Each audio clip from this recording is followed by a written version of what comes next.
If your jump feels inconsistent, it's not your physics, it's this. Have you ever played a platformer game and felt like your character didn't jump, even though you definitely pressed the button? Or maybe you fell off a ledge just a split second before hitting jump. That doesn't feel like your mistake. It feels like the game is broken. And as a developers, fixing that feeling is our job. Most professional platformers games like Hollow Knight solve this using two techniques: Coyote Time and Jump Buffer. Today we are fixing timing, not physics. First, Coyote Time. This gives the player a tiny grace period to jump, even after they have left the platform. Second, Jump Buffering. This stores your jump input if you press it slightly before landing, and executes it the perfect moment you touch the ground. The best part, we are adding this without breaking our existing double jump system. Let's head into the code.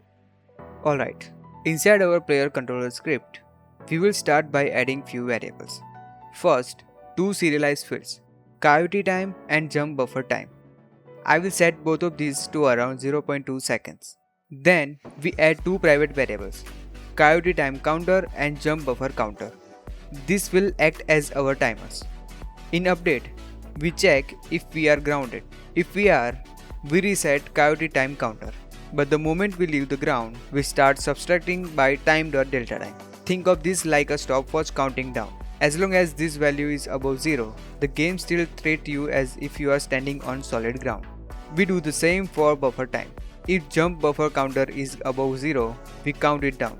This ensures we only remember a jump for fraction of seconds, so old inputs don't trigger randomly like bugs. To keep things clean, let's move this into function and name it calculate coyote and jump buffer time. Now for the brain of the system, create HandleJump function. This function handles the logic of when the jump is allowed to happen. First, we add a gatekeeper. If jump buffer less than or equal to 0, we return. If the player hasn't tried to jump recently, we stop right here. Now for the first jump, instead of checking is grounded, we check our coyote time counter. If it's greater than 0 and our jump count is 0, we want to trigger the jump.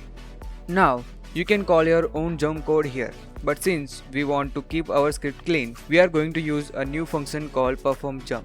We haven't created it yet, so let's just write the name for now. Finally, for the double jump, we check if we are already jumped once but are still under our max jump count. If that's true, we call PerformJump again. Now let's actually create that PerformJump function to handle the physics. I am going to copy the jump logic we wrote in our previous videos and paste it here.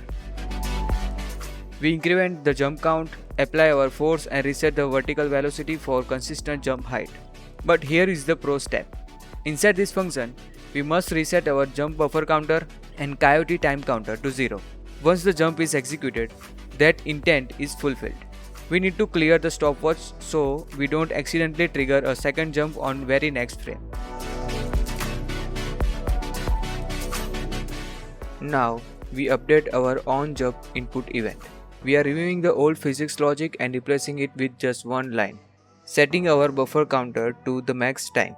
Think of this like leaving a post-it note for the game. The input system says I want to jump, and it's update's job to look at that note and decide when the timing is perfect to execute it. Finally, in update, we call our calculation first, and at very end we call HandleJump. Placing it at the end ensure we are using the most accurate frame perfect ground data before making the final decision to jump. And that's it. Same physics, completely different feel. Now, if we jump slightly late, it still works. And if we press jump earlier, the game catches it perfectly. It finally feels responsive, like the character is reading the player's mind. If this helped you, make sure you hit that like button and consider subscribing for Unity and game dev tutorials like this. I am Mayank from the Code CM and I will see you in the next one. Happy coding!